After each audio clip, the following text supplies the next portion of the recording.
दोस्तों, आज की कहानी है पुनर्जन्म। जब आंख खुली तब मैं पसीने से लथपथ और चेहरे पर डर था।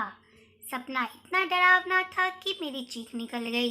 देखा तो सुबह हो गई। बिस्तर से उठने की कोशिश की तो गिर गई। सारा शरीर दर्द से टूट रहा था, लेकिन आज डॉक्टर से मिलने जाना था तो तैयार होकर बड़ी मुश्किल से हॉस्पिटल पहुंच गई। इस बार भी सवाल और जवाब वही रहे और निराशा ही हाथ लगी। अब तो मेरी हिम्मत भी टूटने लगी। जीवन को जीने की इच्छा कहीं दबती सी जा रही थी।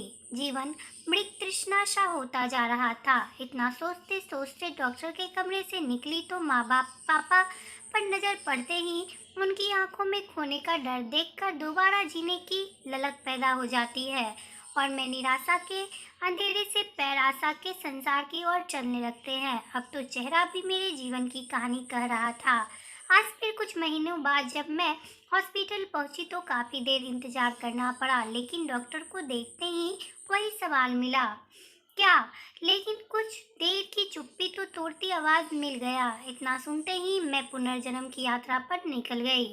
एक तरफ मेरा ऑपरेशन की तैयारी शुरू हो गई और दूसरी तरफ हॉस्पिटल के कमरे में बूढ़े माँ बाप के हाथ कांपते हुए, आंखों में आंसू और दिल में अपने बच्चों की यादों को समेटता हुआ हस्ताक्षर करने की कोशिश कर रहे हैं। उतने में ही वो बीमार लड़का अपने हाथ पर रखकर एक बड़ी मुस्कान के साथ बोलता है, रोना मत।